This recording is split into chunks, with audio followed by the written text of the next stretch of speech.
पिछले लेक्चर में हमने देखा था डीएसबीसी मॉड्यूलेशन, डीएसबीसी डी। अब इस लेक्चर में हम लोग देखेंगे डीएसबीसी डी मॉड्यूलेशन। डीएसबीसी डी मॉड्यूलेशन में क्या होगा कि रिसीविंग एंड पर जो हम मैसेज प्राप्त कर रहे होंगे या सिग्नल प्राप्त कर रहे होंगे, जो सिग्नल हम प्राप्त कर रहे होंगे उससे मैसेज को निकालना, मैसेज प्राप्त गेट करना हमारा क्या कहलाता है, डी मॉड्यूलेशन। डीएसबीसी या एएम डी मॉड्यूलेशन की 3 टेक्निक होती हैं। पहला होता है, यहाँ पे हम पहले पढ़ेंगे इनवलप डिटेक्शन मेथड,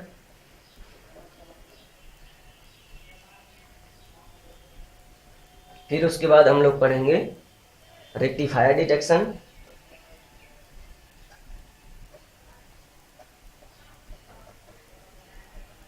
और इसके बाद हम लोग पढ़ेंगे square law demodulator.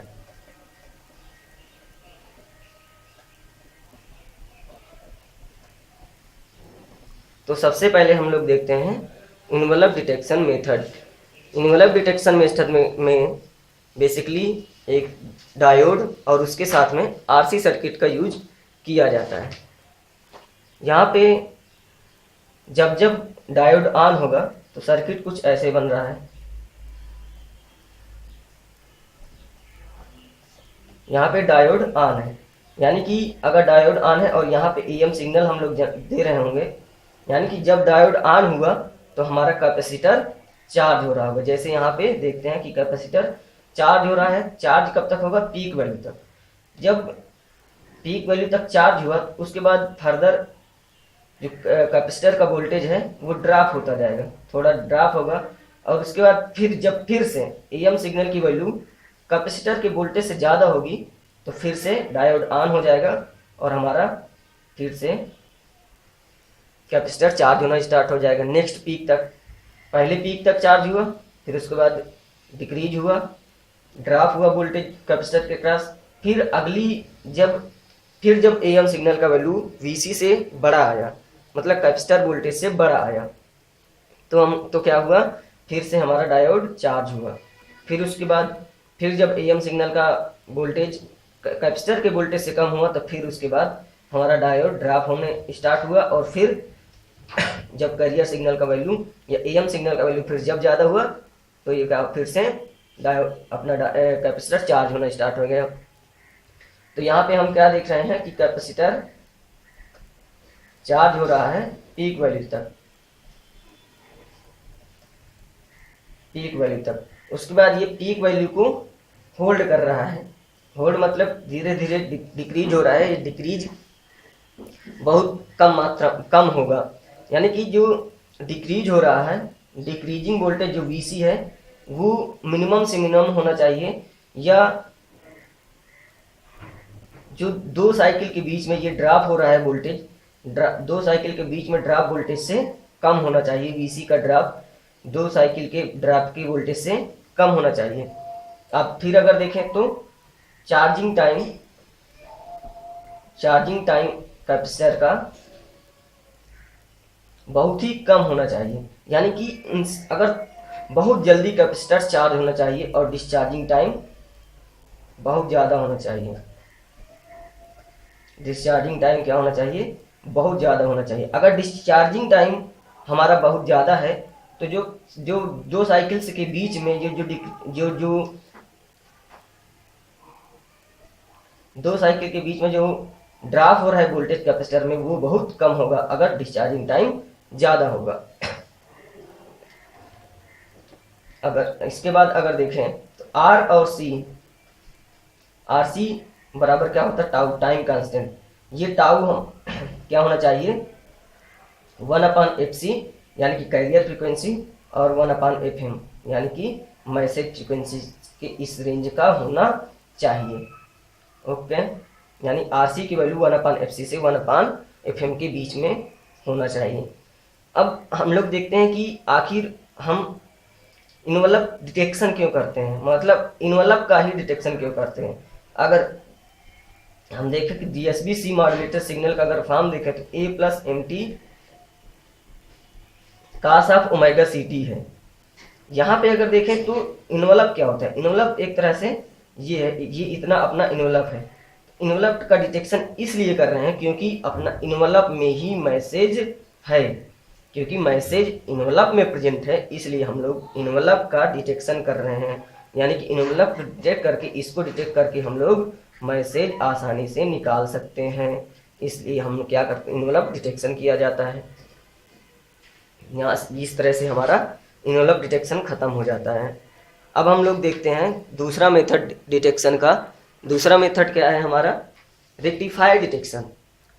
Rectifier detection में क्या होता है, रेक्टिफायर डिटेक्शन का ब्लॉक डायग्राम ये है, जिसमें A plus M T cos omega C T, मतलब ये अपना डीएसबीसी मॉड्यूलेशन सिग्नल है, जिसको एक कैपेसिटर से डायोड से भेजते हैं, और इससे भेजने के बाद एलपीएफ से भेजते हैं, लो पास फिल्टर। लो पास फिल्टर क्या होगा, 0 से ओमेगा एम, यानी मैसेज सिग्नल को पास करेगा और शेष सारे सिग्नल को नहीं पास होने देगा। और उसके बाद एक कैपेसिटर से भेजते हैं। कैपेसिटर क्या होता है, डीसी ब्लॉकर होता है, यानी कि कैपेसिटर हमारा जो भी डीसी कंपोनेंट आ रहा होगा उसको ब्लॉक कर रहे होगा और केवल एसी कंपोनेंट को भेज रहा होगा। एसी का रेजिस्टेंस अगर डिनोट करें इस डोमेन में, यानी लाप्लास डोमेन में, तो क्या होता है 1/s/c, यानी कि 1/s बराबर क्या होता है, j ओमेगा c बराबर j ओमेगा क्या होता है 2πf इंटू सी। अब अगर देखें तो जो डीसी कंपोनेंट होगा या डीसी वोल्टेज जो होगा या डीसी सिग्नल जो होगा उसकी फ्रीक्वेंसी क्या होगी, f बराबर 0। f बराबर अगर 0 देखें तो यहाँ से XC क्या आ गया, ये जो इम्पिडेंस आ रहा है कैपेसिटर का वो आ गया 1/j2πf, हमने क्या लिखा 0 इंटू सी, यानी कि XC आ गया इन्फानाइट। अब अगर रेजिस्टेंस या इम्पीडेंस इन्फानाइट आ गया तो कोई भी इनपुट दिया जाए, कोई भी इनपुट दिया जाए, आउटपुट हमें नहीं मिलेगा। इसलिए कैपेसिटर को क्या बोलते हैं, डीसी ब्लॉकर बोलते हैं। That's why capacitor is called DC blocker, because कि ये डीसी सिग्नल को नहीं भेज रहा है, ये डीसी को ब्लॉक कर रहा है। अब अगर देखें तो जब जब ये signal A plus M T cos omega C T ज़्यादा होगा डायोड के कट ऑफ वोल्टेज से, अगर हम आइडियल मान लें डायोड को, तो डायोड का कट ऑफ वोल्टेज 0 होगा। मतलब जब A plus M T cos omega C T 0 से बड़ा होगा तब डायोड ऑन होगा, यानी कि तभी यहाँ पर आउटपुट मिल रहा होगा। अगर हम इस स्विचिंग, यानी कि यहाँ पे डायोड की स्विचिंग हो रही है और स्विचिंग एक्सप्रेशन हम लोग पिछले सेक्शन में निकाल चुके हैं, तो अगर उस स्विचिंग क्वेश्चन को लिखा जाए तो क्या था, 1/2 plus 2/π cos of omega C T minus 1/3 cos of 3 omega C T, plus further higher term होंगे जिनको लिखने की आवश्यकता नहीं है। ओके, अब अगर इसको हम सॉल्व करने जाएं तो हम क्या पाएंगे, इस 1/2 का इसमें गुणा हो रहा होगा तो a plus M t by 2 cos omega C T, plus ये 2π/π कास ओमेगा सी टी का अगर गुणा करें 2/π a plus M T cos square omega C T.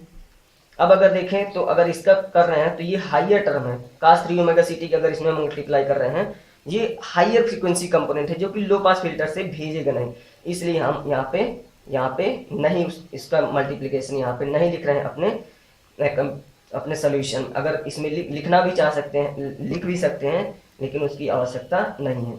यहाँ से अगर देखें तो ये क्या बन रहा है, a/2 कास ओमेगा सी टी, जो कि क्या है डीसी कंपोनेंट, ये डीसी ब्लॉकर सर्किट से इसको नहीं सेंड करेगा डीसी ब्लॉकर सर्किट। फिर ये क्या बन रहा है, mt/2 cos omega C T plus 2/π into A cos square omega C T. ये क्या है, ये हाइयर ऑर्डर टर्म है। ओमेगा सी टी 0 से ओमेगा एम बोल रहा है और ओमेगा सी कैरियर का फ्रिक्वेंसी होगी, जो कि ऑब्वियस सी बात है ओमेगा एम से बहुत ज़्यादा बड़ी होगी, तो ये भी टर्म नहीं भेजेगा, यानी कि ये भी नहीं भेज रहा और ये भी नहीं भेज रहा, केवल अभी हमारा ये वाला कंपोनेंट भेज रहा है। प्लस 2/π एम टी, अगर कास स्क्वायर ओमेगा सी टी का वैल्यू रखें तो ये क्या होता है 1 plus cos 2 omega C t by 2, यहाँ से 2 कैंसिल हो गया। अब अगर देखें यहाँ से क्या मिल रहा है, ये डीसी ब्लॉकर सर्किट से ये नहीं भेजा जाएगा, ये हाइयर फ्रीक्वेंसी टर्म है ये भी नहीं जाएगा, और ये भेजेगा, और ये 2 ओमेगा सी टी से जब एम टी का मल्टीप्लाई कराए होंगे तो ये भी नहीं भेज रहा होगा, केवल क्या भेज रहा है, एम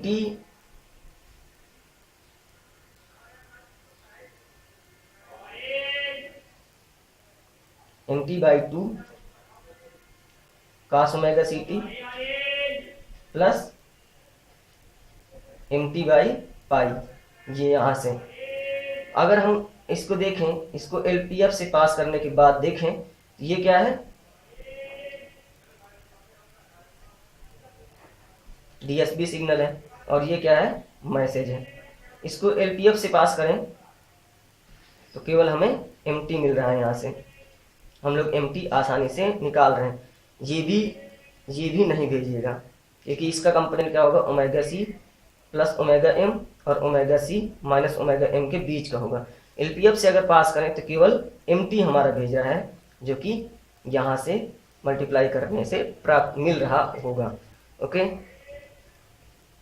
सो हमारा रेक्टिफाइड डिटेक्शन भी यहाँ से हो जाता है।